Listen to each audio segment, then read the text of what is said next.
Ici, nous allons aborder la notion de format numérique personnalisé avec Excel, c'est-à-dire la capacité d'attribuer à une plage de cellules numériques un format monétaire, une unité de mesure. Pour ce faire, nous avons à disposition un petit classeur constitué de deux feuilles, une parapharmacie et une salarié.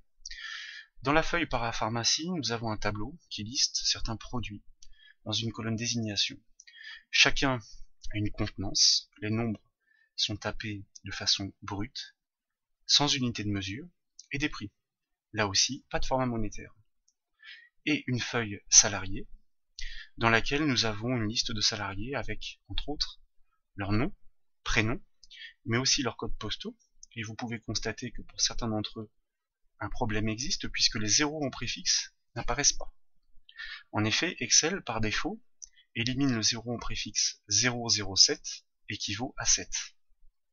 De même, une colonne téléphone dans laquelle on identifie deux soucis, pas de 0 en préfixe, pas de mise en forme puisque les chiffres ne sont pas regroupés par paire. Nous verrons donc que les formats spéciaux nous permettent de pallier le problème. Nous revenons sur la feuille parapharmacie. Au passage, c'est un petit classeur dont le lien de téléchargement est proposé dans le descriptif de cette vidéo, si vous voulez reproduire les manipulations. Dans la colonne contenance, nous souhaitons afficher la contenance avec l'unité de mesure millilitres, ml.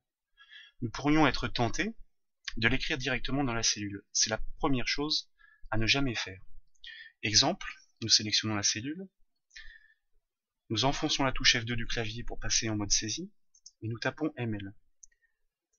Premièrement, vous constatez que la cellule est alignée à gauche et plus à droite. Pourquoi? Parce qu'Excel la transforme en cellule de texte. Par défaut, dans Excel, les nombres sont toujours alignés à droite.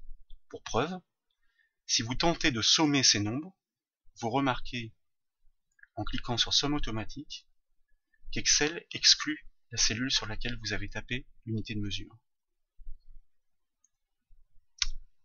Nous annulons la saisie de l'unité de mesure dans la cellule précédente, et nous allons directement créer un format numérique spécifique, millilitres, pour pouvoir l'appliquer à la plage de cellules. Pour ce faire, nous sélectionnons les cellules concernées. Dans le ruban accueil, section nombre, nous cliquons sur la liste standard. Tout en bas, nous cliquons sur autre format numérique. Dans la boîte de dialogue, puisque le format n'existe pas et que nous devons le créer, nous cliquons sur la catégorie personnalisée. Au centre, pour le créer, nous allons commencer par nous inspirer d'un format Excel classique numérique existant. Celui composé de 3 dièses et d'un 0, donc sans décimale. Les dièses, tout simplement, signifient que les zéros en préfixe, comme nous l'avons vu pour les téléphones et codes postaux, seront éliminés. Puis, dans la zone type, nous allons le compléter en ajoutant un guillemet pour pouvoir écrire notre unité de mesure, un espace pour qu'elle ne soit pas accolée au nombre, ce qui ne serait pas joli et pas conforme. Nous tapons ml, nous fermons le guillemet, l'aperçu présente le résultat, nous validons ce format en cliquant sur OK. Vous constatez que le format est bien appliqué à l'ensemble de la plage, que les nombres restent bien alignés à droite, que l'unité de mesure n'apparaît pas dans la barre de formule. Tout ça est très bon signe. D'ailleurs, cette fois-ci, si nous cliquons sur Somme automatique, Excel englobe bien toutes les cellules. Pour les prix, rien de plus simple, le format euro, en cliquant directement sur ce bouton de la section nombre. Voyons maintenant les formats spéciaux. Feuille salariée. En ce qui concerne les codes postaux, notre souci est le 0 en préfixe qui a disparu pour les codes postaux inférieurs à 10 000. Nous sélectionnons la plage de cellules, nous revenons dans la liste standard, nous retournons sur autre format numérique.